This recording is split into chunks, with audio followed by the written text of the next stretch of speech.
Good morning. It's time to get in touch. InTouch is a public affairs show dedicated to improving the lives of Susquehanna Valley residents. I'm Freddie Hammer, news director at Backyard Broadcasting. Today, we're speaking with two representatives of the American Lung Association who want us to breathe better in the new year with the healthiest lungs possible. In a few minutes, we'll find out from Kevin Stewart, the Director of Environmental Health at the American Lung Association in Pennsylvania, about what radon is, how dangerous it is, and how it can be in our home. Plus, information about free radon test kits for Pennsylvanians. First, though, we'll meet Deb Brown. She is the Chief Mission Officer for the American Lung Association, and she has some new initiatives for the American Lung Association in 2020. And there are quite a few, aren't there, Deb? Good morning. Good morning to you. Yes, we do have a lot of initiatives happening because there's more than 35 million Americans who are currently living with chronic lung disease. And so we want to make sure that we help them the best that we can. Oh my gosh, when it comes to screenings and things, I mean, how far has the Lung Association come? Maybe technology helps them move forward, but it seems like you're getting a lot more answers than you used to have. We are, and lung cancer is the number one cancer killer of Americans. And so there is a new screening that is available. It's a low-dose CT scan, and individuals who are considered at high risk can get this particular screening. And, we know that when you detect lung cancer early, you can get treatment earlier. And therefore, we have a greater chance of individuals who will be able to be treated for lung cancer. The American Lung Association works hard to save lives, just as you're talking about with different programs and initiatives. But really, I think you said that there's really several ways that you're working together. You're talking about preventing the lung disease like you were, and other things, research, advocacy. There's other areas where you all focus. Correct. So the American Lung Association, we work in 4 specific areas. We work to defeat lung cancer. We work to improve the air that we breathe. We work to reduce the burden of lung disease on individuals and their families. And we work to eliminate tobacco use and tobacco-related diseases. And all of our mission work is done through the implementation of education, advocacy, and research. Well, when you talk about improving or defeating lung cancer, you're talking about screening, you're talking about testing, getting the doctors and researchers so that we can defeat these diseases once they've affected people, right? That's correct. As I said, lung cancer is the number one cancer killer of Americans, and we have numerous initiatives at the American Lung Association. So we have a Lung Force initiative, and Lung Force is something that will unite men and women to stand together against lung cancer and for lung health. And every 5 minutes, a woman in the United States is told that she has lung cancer. Oh. And so the American Lung Association has really been working to educate not only women, but also men and others in the families about the importance of lung cancer and low-dose CT scanning. We issued our second annual State of Lung Cancer report in November, and we found that states could do more, and they have to do more to combat lung cancer. And the report really shows the impact of lung cancer and how survival rates vary state by state. And in Pennsylvania, we found that we had a higher than average smoking rate with 18.7% of adults smoking versus the national average of 16.4%. And so it's really important that we get out there and talk to individuals about this screening. Only 5.5% of adults in the high-risk area receive screening in Pennsylvania. And so we want to make sure that, people know this is available to them. You talk about lung cancer as far as smoking goes, and that's a definite thing we want to focus on and try to secede all smoking. But there's other things in the environment that we have to worry about where you find maybe a non-smoker got lung cancer and is dealing with that as well. That's correct. There are multiple reasons or indicators and risk factors for lung cancer. That includes radon, that includes secondhand smoke exposure, it includes air quality that can affect lung cancer, occupational hazards that can affect individuals. And so there's a variety of risk factors that we talk to individuals about. You talk about the Lung Force Advocacy Day. There's different events around the nation. I think the closest one coming up for us is going to be in Pittsburgh. It's actually going to be on May 27th at the Hilton Garden Inn there. Maybe some folks getting down to Pittsburgh for that, but a Lung Force Advocacy Day or event, what's going on there? Is that finding out the things that you're talking about? Sure. We had a Lung Force Expo, and it really is an opportunity for healthcare providers, patients, and caregivers to learn more about the latest trends and resources and research surrounding lung health. And so we create a relationship between the American Lung Association, healthcare professionals, local medical centers, insurance providers, and patients so that everyone can be talking to one another and to really access the diverse resources for those impacted by lung cancer and other lung diseases. How many children are affected by these different diseases and lung diseases generally? When that's always the first thing when babies are born, they say if they're born too early, their lungs can't develop. That's always something that sort of sticks with me. But you have at-risk babies and then also children that just have issues with lung diseases. Sure. Well, we know that there are about 25 million Americans who live with asthma, and that includes more than 6.2 million children. Oh. And we know that asthma really is the leading cause of missed school and hospitalization. And so the American Lung Association has been working to provide additional asthma materials and resources, and we have an Asthma in Schools online resource. We have something called Asthma Basics, where you can just go online and learn how to better manage asthma. But we also have something called Asthma-Friendly Schools, and we really encourage individuals and families to look at our Asthma-Friendly Schools program and make sure that their schools have everything that they need. It includes, wellness policies and a back-to-school checklist, making sure that the student, when they go back, they have all the medications and all the asthma action plan, et cetera, that they need to make sure that their asthma is managed well while they're at school. Legislation has really stepped up recently as well as far as protecting our children. There's new laws that are not allowing kids under 21, people under 21, to buy tobacco or vaping products. That's correct. We found that by increasing the minimum age of sale for tobacco products to at least 21 years old will significantly reduce youth tobacco use and consequently save many lives.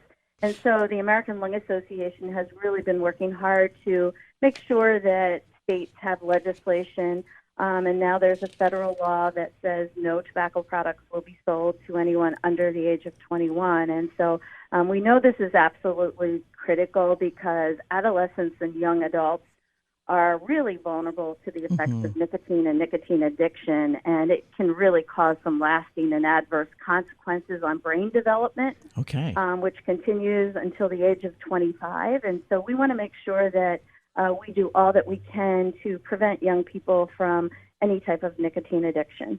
When you have a person that is addicted to tobacco at this time, or maybe tobacco and nicotine in a vaping product, how can we get them to stop doing that? I think that sometimes you're talking about the different things. You're saying there's a smoking situation where someone then goes to vaping, and then there's a vapor who wants to quit vaping. What are the two different sides of that? Well, I think one of the important things to remember is that electronic cigarettes or vaping products are tobacco products, and so we know that quitting is the single best thing that anyone can do to improve their health, and we don't want people to get confused by some of the unproven claims that are being made regarding switching to products. So one of our initiatives is to really make sure that people quit smoking and that they don't switch to e-cigarettes. And as I said, e-cigarettes are tobacco products. There's no tobacco product that is safe, and that includes electronic cigarettes. And, we know that recent hospitalizations and deaths have really related to vaping and underscore the fact that vaping is really, in fact, harmful. And so switching to e-cigarettes does not mean quitting. Quitting means ending the addiction to nicotine, which can be very difficult. And so the American Lung Association stands ready to help. We have proven programs that are safe and effective. We encourage individuals to use programs that provide medication as well as counseling. We know that when you combine those two, that the result for success of quitting permanently greatly increases. Well, we want to do everything that we can as far as making sure that our young people don't even start smoking and getting the ones we know and love to quit today or as soon as we can. What's the quit date? Don't you pick one, or isn't there a big smoke out? Is that another nonprofit?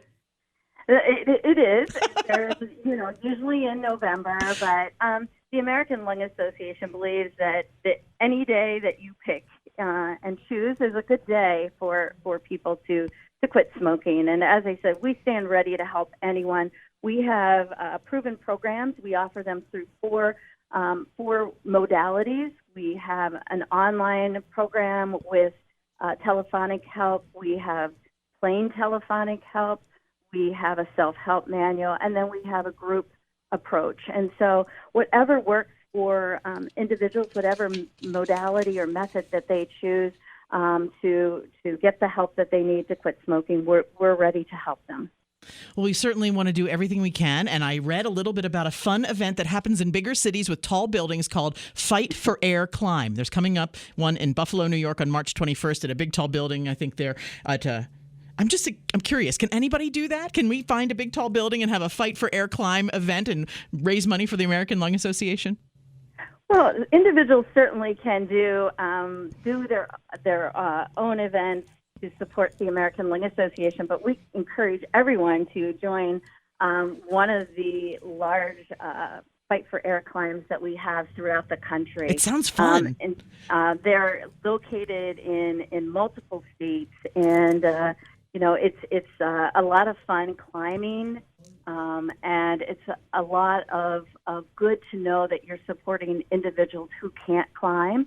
And so those dollars raised go to support the programs that we offer in local communities.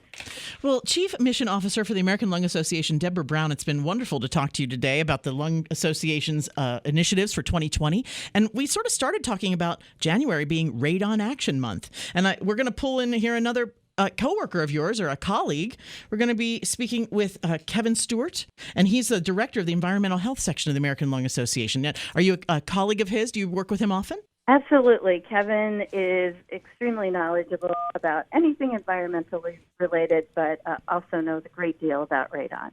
Well, it's great that we're going to be able to find out how Pennsylvanians can get free radon testing kits coming up for Radon Action Month in January with Kevin. But we definitely want to thank you, Deborah, for being with us today to talk about the American Lung Association and all the different things we can do in 2020. Thanks so much. My pleasure. Thank you. Well, it is good to know, thanks to Deb Brown, that we have such a knowledgeable guy about radon with us today. Good morning to you, Kevin Stewart. You are the Director of Environmental Health at the American Lung Association. How are you today? Oh, I'm fine, thanks. And how are you, Freddie? Good, thank you. You know a lot about the environment and a lot about radon, according to Deb Brown. We just spoke with her. How did you get the knowledge that you have to hold the position here at the American Lung Association? I have had a background in chemical engineering, and also have worked with the Lung Association on radon for about 30 years. So it has been a long education process.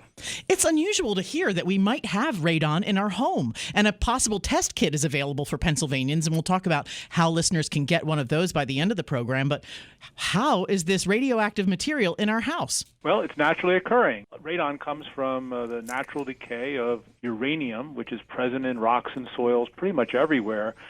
But in some cases, levels can be high enough that they can pose a health risk of lung cancer for people in those homes. And we want everyone to test their home because radon is colorless, odorless, invisible, but it is a radioactive gas that can cause damage to your lung tissue. Has this been a very new problem, or has it always just been damaging us and research has shown that it's something to take care of now? Well, it's certainly something that has been known about for centuries as something in the ground that's causing a problem, but we actually have a lot more knowledge now. A lot of science has happened over the last quarter century, so we really do know very, very clearly that radon is a serious risk. And we also are aware that people who have a history of cigarette smoking combined with radon are especially at risk from radon. This might be something that people feel, oh my gosh, it's in my house, but it is a little bit of a rare problem. Would you say that? No, I wouldn't say it's rare, actually. Okay. When we test homes, or actually when people do test their homes, especially in north central Pennsylvania, roughly about half of the homes will have levels that are above the action level, at least in some part of the home. The question is whether you're exposed to that level for a long period of time. So if you have levels that are in your basement but you don't go there very often, it may not be so serious. But when people have high levels and those levels are in the upper floors where people are spending a lot of time, that can be a problem. This is something I think that I've fallen victim to. There are several myths about radon, such as it's rare. I didn't realize that was a myth. I think there's some others that other people may also need information about. Sure. In fact, we know that radon occurs nationwide in about 1 in 15 homes. In Pennsylvania, it's about 2 out of 5 homes. So Pennsylvania is a hot state for radon. But one of the concerns, of course, is that people think that radon is not really harmful because they can't tell it with their senses. Mm-hmm. But we know that that damage is going on because people are breathing radioactive particles when they're living in houses with high levels of radon. When you test for radon, is the kit very expensive? I realize we were able to get a free one here in Pennsylvania, but if you have to do extensive testing, is that something that's a big expense? Well, it's not a big expense, especially if you do it by yourself with a test that you obtain from a hardware store, department store. The Lung Association has a limited supply of radon test kits that will be available to people who go to our website. But at the same time, we know that even if those test kits run out, test kits are readily available sometimes directly from the testing laboratories. And Pennsylvania does have a list of certified laboratories that are available from the state office. Some of the places where radon may be found may even be public buildings, like even school buildings. Absolutely. Radon doesn't care what kind of building it is. It can come in if there are pathways from the ground into the building's airspace. And the Lung Association has been pleased to work with a number of school districts across the Commonwealth who have taken some leadership action to train people and obtain test kits to test their buildings. But not every school district has done that. Some districts certainly have done this all on their own, and we applaud that. But we really think that every school should be tested. Every schoolroom, every place in a building where people are spending a fair amount of time should be tested, whether it's an office or a school or a hospital or daycare. Those places are also environments where people can be exposed to radon. Well, January 1st through the 28th is Radon Action Month, and the action that the American Lung Association wants us to take is call you and go online for the radon test kit that can be available. Right. This is an online-only offer. We don't have the staff to handle all the calls that may come in. We do want people, though, to go to our website, which is lungradonkits.org. And if they enter their zip code after clicking on the map of Pennsylvania, they'll get to a place that has a place to fill out name and address to obtain a test kit while the supplies last.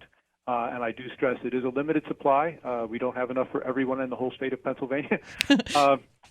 So we want people to take action very quickly. Well, we're certainly glad that we can get the word out here in Lycoming County and make sure that the people that need to be tested or think maybe that it's something that's a risk for their home, that can definitely be done very soon. And you say picking up one at the hardware store isn't something that's unusual?